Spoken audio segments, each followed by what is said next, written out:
Një nga vargjet që neve do të ndalemi sot është pikërisht për tek Psalmi 92 që sapo lexuam. Janë vargjet 12 deri në 15. I drejti do të lulëzojë si palma, do të rritet si cedri i Libanit.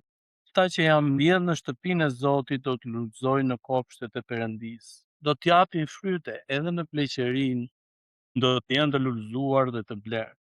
Për të shpallur që Zoti është i drejtë, ai është kështjella ime dhe nuk ka asnjë padrejtësi tek ai.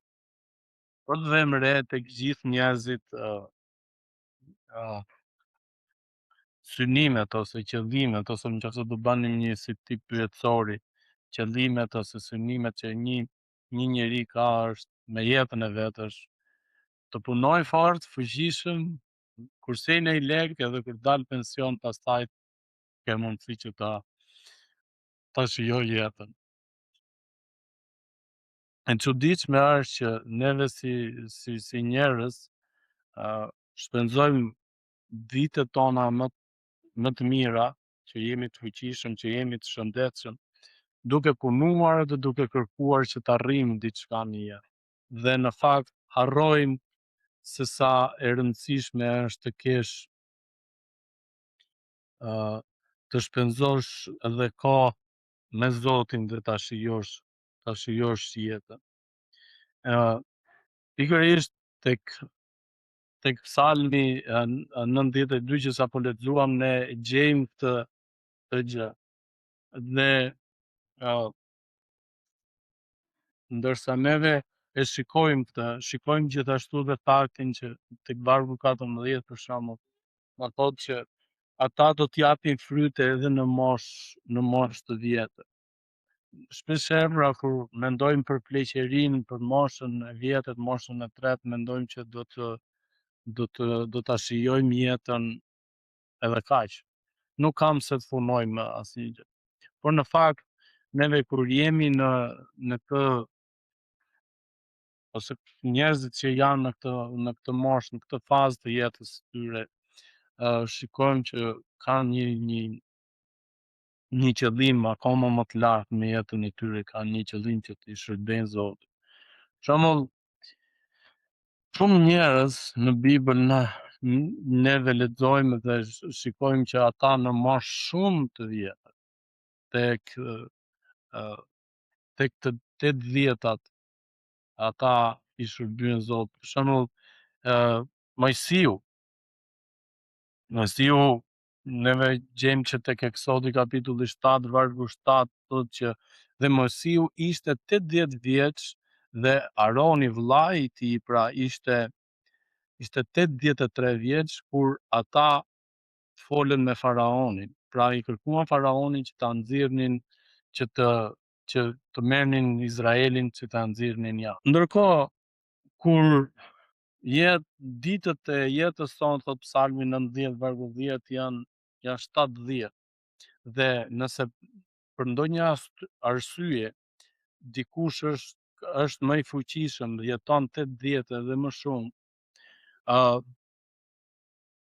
edhe nëse ata mburren vetëm për punën edhe për keqardhjen, shumë shpejt ata do të largohen nga kjo dhe çdo gjë do të shtuket, do të venitet. Pra, nëse neve do ta shpenzonin vetëm jetën tek kjo gjë. Josueu gjithashtu ishte 80 vjeç kur e nxorën kur shkuan që të pushtonin Kananin. Edhe tek Josueu 24-29 tregohet që Josueu jetoi 110 vjeç. Pra në moshë shumë të vjetër, në pleqeri të themi, Josueu doli dhe eci me muaj le të themi për të luftuar. Kemi Danielin që i shërbeu Perëndisë në një vend të huaj, i besoi Zotit, i qëndroi Zotit besnik. Tek Danieli kapitulli 1 vargu 21 na thuhet që nuk thuhet specifikisht vitet sa vjeç ishte, por duke llogaritur këtë ai mund ketë qenë 70 e kusur. Edhe ishte dhe u bë guvernator i mbretërisë së Babilonisë e gjejmë këtë te kapitulli 6.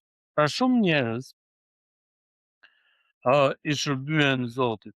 Kemi Zakarian dhe Elizabetën tek Luka, që i shërbyen Zotit. Kemi Simonin dhe Anën tek Luka kapitulli 2 vargjet 25 deri në 38 tregojnë moshën e tyre të thyer që prisnin që të dëgjonin për lindjen e Jezusit, sepse prej vite me radhë ata i kishin dëgjuar për ardhjen e Jezusit. Kemi Palin gjithashtu që referohet vetes së tij si i vjetër. Tek Filemoni, vargu 9,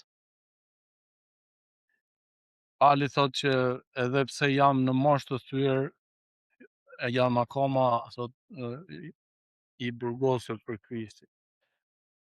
Duhet kuptojmë gjithashtu që Perëndia i përdor si të rinjt edhe të vjetrit për të shërbyer Zotit.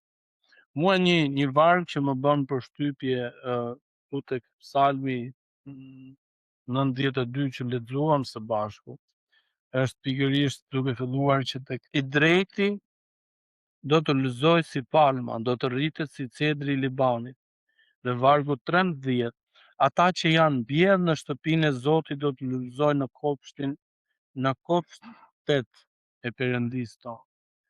Dy gjëra, vargu 13 është i rëndësishëm për faktin që edhe na bën neve na vënë një pozitë dhe të bëjmë një pyetje. Ku jemi mbjellë ne? Ku i kemi neve rrënjët tonë? A jemi ne mbjellë në kopshtin e Zotit apo jemi diku tjetër? Në çdo aspekt, në çdo moment të jetës tonë ka nevoja të ndryshme për njerëzit, edhe për të shërbyer. Edhe në çdo moment pra të jetës tonë, neve shikohet që ngrihen fusha shërbese për të shërbyer Zotit. Pra në çdo moment, në shtëpinë e Zotit, në kopshtin e Zotit, njerëzit janë të rëndësishëm. Edhe të gjithë mund të ofrojnë dhe të kontribuojnë. Ne duhet kuptojmë diçka që jeta jonë mund të duket e gjatë. Kur thua 70 vite, thua po, sa shumë. Po ata që kanë arritur në këtë moshë thonë ku vajti jeta, ça ishte. Edhe neve që jemi sot këtu, që presupozohet të jemi të rinj, po themi po vetet e 40 ato për shembull. 40. Po ja ku janë. Dale edhe gjithmonë themi bëj dhe këtë, bëj dhe atë, bëj dhe këtë, bëj dhe atë. Jam i sigurt që dhe ata që janë në moshë 70 vjeçë në këto momente në një pozicion të jetës së tyre thonë desha të bëj dhe këtë, të arrij dhe këtë, të kem dhe këtë, të bëj dhe atë, të bëj dhe këtë. Pastaj do qetësohen. Është një lloj gënjeshtre që neve i themi vetes tonë. Sepse harrojmë ta shijojmë jetën. Harrojmë të shikojmë bukurinë, harrojmë të shikojmë paqen që Perëndia na dhuron. Edhe pikërisht i drejti do të lulëzojë si palma. Drejtësinë neve na bën të drejtë Krishti. Ata thotë që janë mbjellë në shtëpinë e Zotit do lulëzojnë në kopshtet e Perëndisë. Pra do të jenë gjithmonë. Edhe pyetja është ku jemi mbjellë ne? Vargu 14. Do të japin fryte edhe në pleqëri, do të jenë të lulëzuar dhe të blerë. Pra gjithkohës, sepse ne mund të mendojmë që pleqëria thuhet që u veni të plak, u rrull. Po shikoni vargun 14, do të japi fryte në pleqëri, do të jetë i lulëzuar, do të jetë i çelur, do të jetë i blerë, plot me ngjyrë, ashtu siç ka hije, ka bukuri.